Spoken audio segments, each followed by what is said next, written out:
Hey, old man, are you sure that tattoo is even real? Or is it just something you made up to look like a soldier, too? Young special operators had just stepped into the small diner near the base. They hadn't sat down. They hadn't ordered. Their eyes were already locked onto Ethan Cole, 81 years old, sitting alone in his familiar corner. I'm asking seriously, one of them said, his voice cold and sharp. That tattoo, where did you get it? Or are you like those fake soldiers out there borrowing someone else's honor just to be respected? The air grew heavy. A few people in the diner looked up. Ethan Cole didn't answer. He didn't deny it. He didn't get angry. He didn't even look at them. His silence made the question heavier than an accusation. The whole room seemed to wait for him to explain himself, but he only quietly rested his hand on his coffee cup. Can't say anything. Or is there just nothing to say if you believe that true courage isn't found in the sound of gunfire, but in the silence of those who have already walked through war? Subscribe to Service Honor Stories, so together we can preserve the memories, dignity, and reverence owed to our heroes. Ethan Cole continued stirring his coffee. The spoon brushed lightly against the side of the cup, making a faint sound. His hand trembled for a brief moment, then went completely still, as if he had personally ordered it to stop. He didn't look at the two young soldiers, didn't lift his head, didn't avert his gaze, and didn't challenge them either. He sat there back, straight shoulders, relaxed eyes resting on the worn surface of the table. Not a single gesture of explanation, not a single word of denial. His silence didn't resemble fear. It felt like something trained for far too long to still respond on instinct. The diner seemed to slow down. Low conversations faded one by one. Someone set their coffee cup down and forgot to take the next sip. Someone else glanced toward Ethan's table, then quickly looked away, as if afraid of seeing something they weren't meant to witness. The two soldiers remained standing. They waited. They were used to people reacting to them, explaining, getting angry, or backing away. But Ethan did none of those things. "Didn't you hear us?" one of them said. His voice lower now, sharper. Ethan didn't respond. He simply placed the spoon neatly onto the saucer. The movement was slow, deliberate. Nothing extra, nothing missing. The silence was no longer neutral. It began to feel uncomfortable, not for Ethan, but for the men standing in front of him.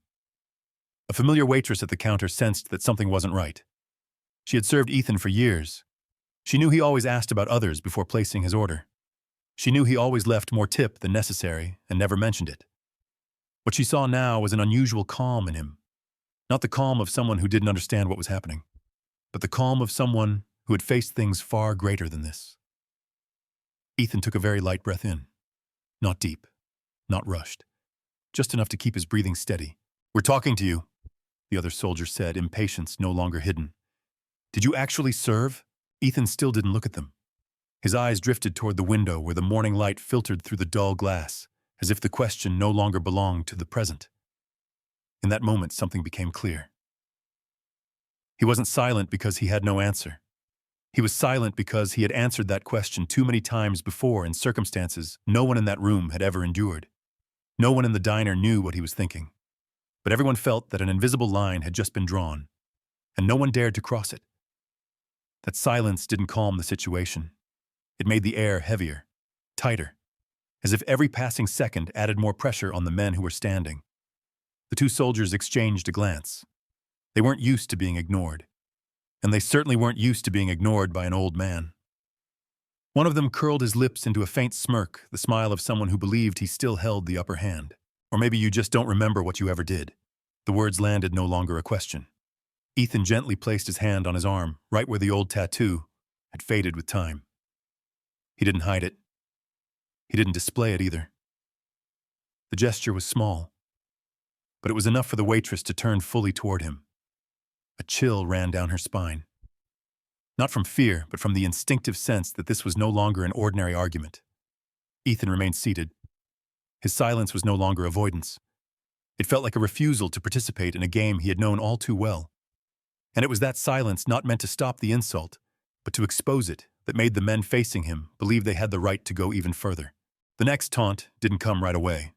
It arrived after a few seconds of silence, as if the speaker were weighing just how far he could push this. "So where did you actually serve?" The voice rang out, no longer curious, but coldly probing. "Army, Navy." Or is this all just a story? Ethan Cole didn't answer. He remained seated. His silence was no longer neutral. It began to be misread. Or did you forget? The man curled his lip. Guess that happens. It was a long time ago, right? A few pairs of eyes in the diner turned toward Ethan. Not curious eyes. Expectant ones waiting for him to say something. Anything to end the discomfort. But Ethan still said nothing. That tattoo does look old, the other man added. But old doesn't mean real. Faking this kind of thing is easy these days. The words were released lightly like a breeze, but they were not light to the one hearing them. A laugh came from a nearby table. Not loud, not intentional, just the reflex of someone hearing a half-joke, half-sneer. But Ethan heard it. He didn't turn around. He only closed his eyes for a very brief moment. Humiliation doesn't always come from the one doing the insulting. Sometimes it comes from realizing you've become entertainment. Don't misunderstand us, the voice continued slower now. We just don't like imposters. Stolen valor isn't a small thing. The phrase was spoken clearly. No ambiguity. No room for interpretation. Ethan opened his eyes. He looked down at his arm. The tattoo had faded. The black lines no longer sharp. It wasn't eye-catching. It never tried to be. This the soldier said, extending his hand. Where did you get it? A finger touched Ethan's skin. Just a light touch. Almost casual, but close enough to cross every boundary. In that moment, Ethan froze. Not from pain, not from fear, but because something inside him had just been awakened. His hand tightened, very slightly, then relaxed. No one in the diner noticed the change except the waitress at the counter. She saw Ethan slow by half a beat. She saw his breathing deepen, and she saw that his eyes were no longer fixed on the table. We're asking you. The soldier pressed impatience now clear. Aren't you going to explain? Ethan still didn't respond. He didn't push the hand away. He didn't react. At this point, silence was no longer a choice. It was being interpreted as weakness. See? The man turned to his partner. He's got nothing to say. A few people in the diner lowered their heads. No one wanted to be pulled into this. No one wanted to take a side. Ethan Cole sat in the middle of the room, silent, unprotected. He was no longer just an old man drinking coffee. He had become a target. The finger pulled away from the tattoo, but the touch remained. Ethan placed his hand over the exact spot that had been touched. He didn't hide it. He didn't soothe it. He simply rested his hand there, as if to confirm it was still real. A very small gesture, but enough to throw his heartbeat off rhythm. There are memories that don't need to be called by name. They don't need introduction. They only wait for the right moment. And sometimes that moment begins with a touch that seems harmless. From that instant on, humiliation no longer stopped at words. It began opening the door to things deeper, older, and impossible to turn back from. The tattoo was no longer just a tattoo. In the instant that finger left his skin, it became memory. Not a vague memory, not scattered images, but a chain of events carved so deeply that a single touch was enough to bring everything rushing back. 5 men. No more. No less. A mission without a name. No official map. No recorded file. Only spoken orders passed in silence, and a vow that was never meant to be spoken again. Ethan Cole remained seated, but his breathing had changed. Slower, heavier, as if each breath now carried the weight of a different lifetime. He didn't look at the 2 young soldiers, but his gaze was no longer in the diner. It had drifted far away. One of the soldiers let out a quiet scoff. What's with you getting all tense? The irritation in his voice suggested they had brushed against something they shouldn't have touched. Ethan didn't respond. He placed his hand over the tattoo. Not to hide it. Not to display it. Just resting it there like placing a hand over an old scar. The waitress saw that. She didn't know why, but she knew one thing for certain. This was no longer a misunderstanding. She quietly stepped away from the counter. Didn't say a word. Didn't draw attention. She didn't call the police. She knew the police could handle noise. But what was echoing here was something else entirely. She went into the small room in the back, closed the door, pulled out her phone.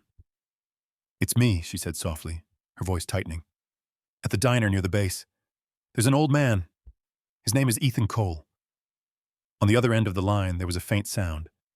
Not surprise, but alertness. Say that name again. The woman's voice on the line dropped. Ethan Cole, the waitress repeated. And there's a tattoo on his arm. She paused for a beat, as if even she were weighing the words she was about to say. A snake eating its own tail, she continued, with a star in the center. The silence on the line stretched unnaturally long, not seconds, long enough that the waitress glanced at her phone screen to make sure the call hadn't dropped. Are you certain? The voice asked again, lower now. Tighter. I saw it clearly, she replied. He wasn't showing it off, but it was there. Silence again. Back in the diner, the two soldiers were growing impatient. That's enough, one of them said. Are you actually going to say something? Ethan closed his eyes for a brief moment. Very brief, like a nod to himself. He opened them again. He didn't look at them, but his posture had changed. His back was straighter. His shoulders no longer sagged. The waitress heard a sharp intake of breath on the other end of the line. Then a sentence was spoken, slow and unmistakably clear. Do not let them leave, the voice said. Keep everything exactly as it is. The call ended. The waitress stood still in the small room for a few seconds longer. She didn't understand the whole story, but she understood that she had just touched something very old and very real. Back in the diner, Ethan Cole remained seated. No one knew that just minutes earlier, a name had been spoken in a place where it hadn't been uttered for decades, and a symbol had just been described with perfect precision. Some symbols are not meant for the many. They only matter to those who know. And when they are recognized, everything around them begins to shift, even if no one has spoken it aloud. In the very moment that symbol was identified, power quietly slipped away from mockery and began moving toward the truth. The sound of engines rose outside the diner. Not loud, not rushed, but different enough for everyone inside to sense that something unusual had just arrived. Conversations broke off mid-sentence. Spoons froze in midair. The entire room slipped into a state of waiting, tense, undefined. The door opened. Men in uniform stepped inside. They didn't raise their voices. They didn't signal. They didn't ask anyone to move aside. Yet every person in the diner went still. No one told them to. It happened instinctively, like a reflex buried deep in memory. The two young operators turned around. A single glance was enough to change their faces. The confidence they'd carried moments ago vanished, replaced by the rigid awareness of soldiers who suddenly realized a higher rank was present. One man stepped forward. His uniform was immaculate, his posture straight, his eyes steady. He didn't look at the two young soldiers, didn't reprimand them, didn't assess them. He walked straight to Ethan Cole's table. The diner held its breath. Ethan remained seated. He didn't turn. He didn't stand. The man stopped in front of him, close enough to see clearly. Then he came to attention. Back straight, shoulders squared, and he saluted Ethan Cole. Not a polite nod, not a casual gesture. A full, precise salute, measured exact, nothing extra, nothing missing. A salute reserved for someone who had stood in places no one else in that room had ever been. No one in the diner understood what was happening. But everyone understood that this moment wasn't meant for hurried explanations. Sir, the man said. His voice was low, clear, unshaken. Ethan Cole lifted his head. Their eyes met. No surprise. No confusion. Just a very faint smile, tired but familiar. You're late, Ethan said. His voice was rough, quiet. Not accusatory, not joking. The man nodded. Yes, sir. The two young operators stood frozen. They didn't understand the whole story, but they understood enough to know they had stepped into territory where they had no right to speak. One of them swallowed hard. Sir, he began, not knowing how to finish. The man turned toward them. Just one look. No anger, no raised voice, but enough to end every attempt at explanation. Step back, he said simply, not as a harsh command, but as the voice of someone accustomed to making decisions without debate. The two soldiers obeyed. No hesitation, no resistance. The atmosphere in the diner shifted. The initial tension dissolved, replaced by something heavier, deeper. Ethan Cole placed both hands on the table.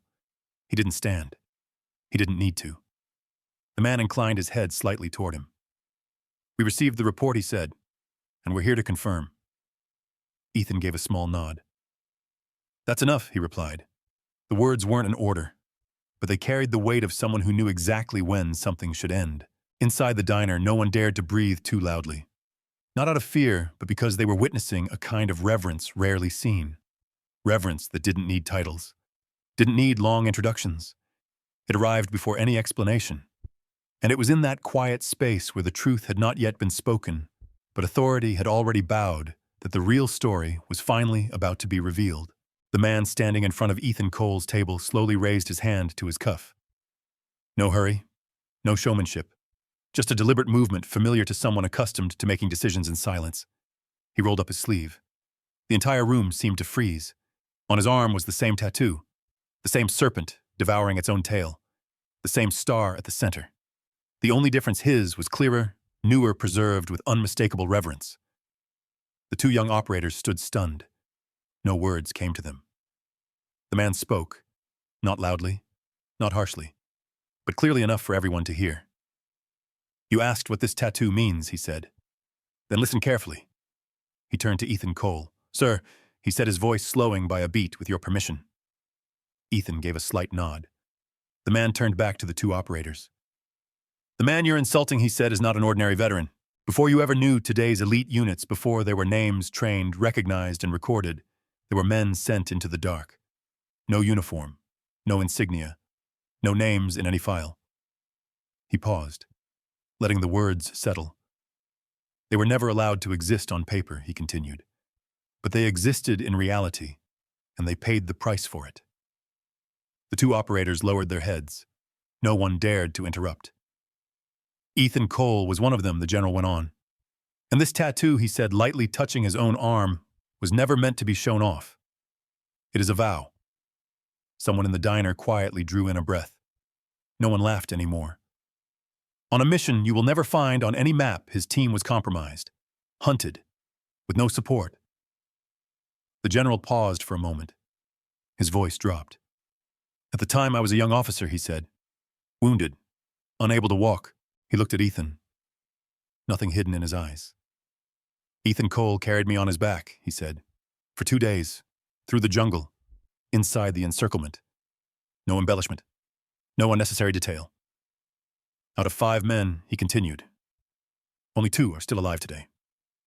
He lowered his arm. The tattooed arm fell to his side, but its meaning did not. You are standing before one of those 2 men, the general said. Then after a brief silence, he added, the other is me.